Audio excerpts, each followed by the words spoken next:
Kirkenes, Norvège, à 400 km au-delà du cercle polaire. L'homme au volant s'appelle Frode Berg.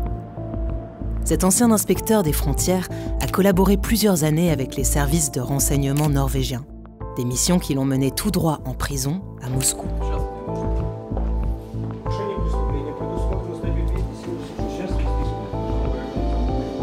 Frode a travaillé toute sa vie entre la Norvège et la Russie, aux premières loges d'une guerre secrète entre ces deux pays. Car la région est stratégique. À 150 km de là, le port militaire russe de Mourmansk et sa flotte de sous-marins nucléaires. 6 ans après sa libération, Frode Berg a accepté de nous rencontrer et de revenir sur ses missions pour lesquelles il a tout risqué.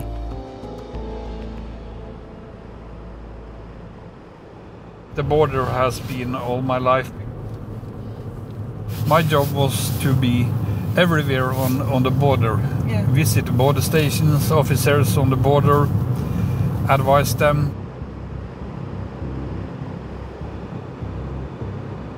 In 1990 I began to work for the Norwegian border commissioner for the Norwegian-Soviet border at the beginning.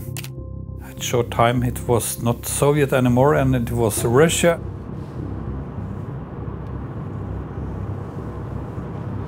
Meeting with the Russian, it was important. You can sit 1 or 2 hours, discuss different things. After that we had a meal together. It was also very important because then you could relax and you could speak about everything, also sometimes politics.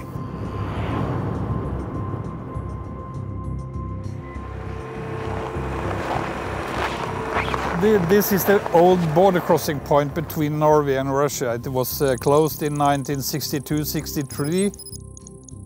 So we can go here and you can see the yellow and the red-green border marker. The yellow is the Norwegian and the green and the red is the Russian. And in the middle of this, it's a border line.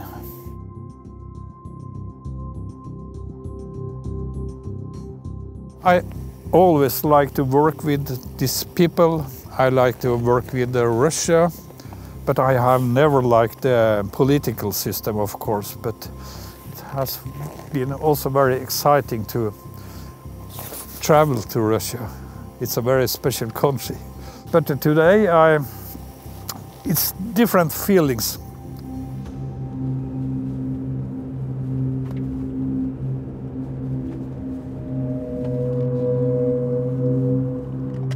After every meeting with the Russian, I speak with the police security, debriefing, of course, after meeting, and with the military intelligence service.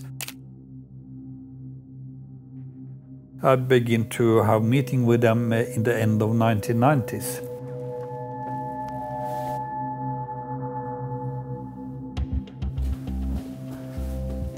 One day, a leader of this group from the intelligence service in Kirkenes coming to my office, can you do a duty for us when you go to Russia next time?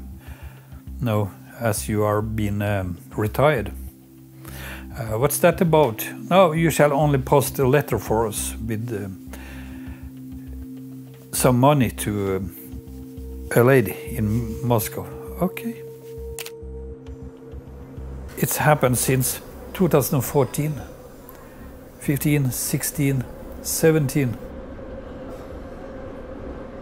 And I begin to feel it's maybe wrong. What's going to happen? Then I begin to ask the officers from the intelligence service, what's this about? We cannot say it, but Frode, it's only you who can do this for us. It's very important. In 2017, they asked only one more time for us to Moscow. You have to do it, Frode. When I say, okay, I go for one more time. And so the 3 of December, I leave Kirkenes to Oslo, and the evening plane to Moscow the 4 of December. And I prepared this envelope. It was 3,000 euro and a card from a photo camera. And when I come outside the hotel, I was arrested. Officers from FSB.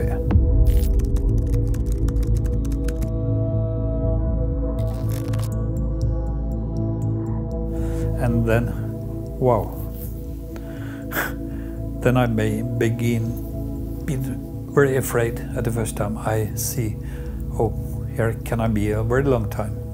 And what was the sentence? 14 years.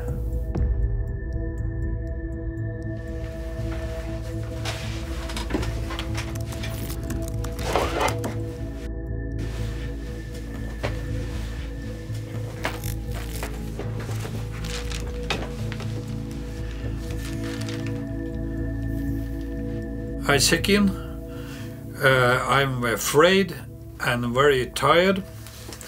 I get some special shoes to have in the prison, but I get only 2 right.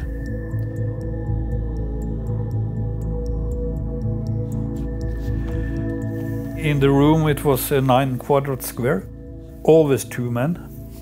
You stay in this room 23 hours in a day.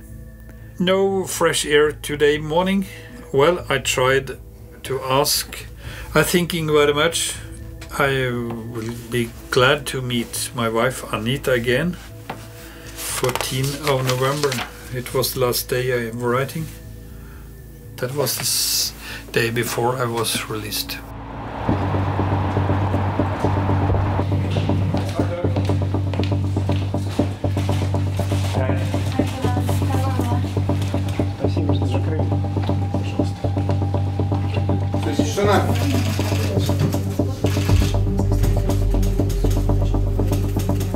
FSB told me the exchange will happen on the border to Estonia or to Kaliningrad. So we go to Kaliningrad. I had to wait till November 2019. In the beginning, the first year in 2020, it was very silent. People would not speak with me. Of course, our life has changed a little because everyone in Norway knows about when they see my face. I had a problem with some local people. I'm a little pity or angry of some, very few, who blame me for that I have destroyed, give problem to the cooperation. But I'm still missing some from the intelligence service. Frode, thank you. Only thank you for what you're doing. And I'm very little angry over them because I see they have used me. Why me? Was I a part of a bigger operation? But I will never get the answer, and I don't really need the answer, but they could say, thank you for what you do.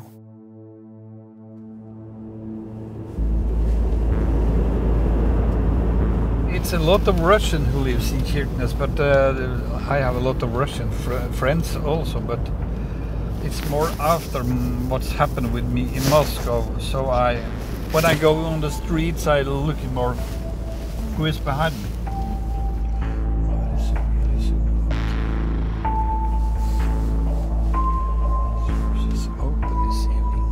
Some Russian has something to find out here, and there could be 3 harbors in Norway who was open for Russian. It was Tromsø, Båtsfjord and Kirkenes. I don't think there is any ships at the moment in Kirkenes. If it's, you can see on the seamen, and you can see them on places in the evening. On the 12th of December in the evening, I see these 2 men taking some photos of a fuel station, and I don't understand what they are doing. So late in the evening, and there was not a tourist. It was dark and it was very cold and a lot of snow. I will show you the place.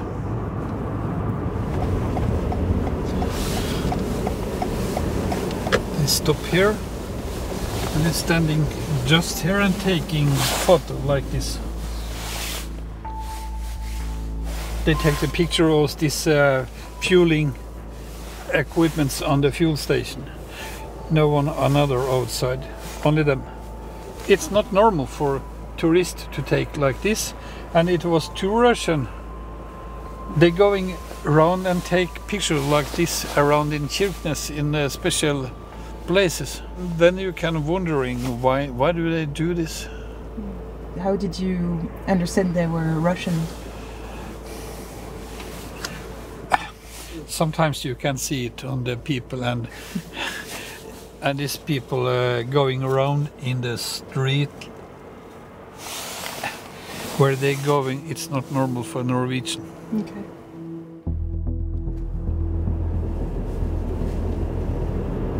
So I will not go back to Russia anymore. No, it's not possible after the war. I cannot do it because of the war in Ukraine. I have said to a lot of newspapers. I have standing outside the Russian consulate in Kirkenes together with the Ukrainian people who lives here. The Russians are following me, and so therefore I cannot never go back to Russia.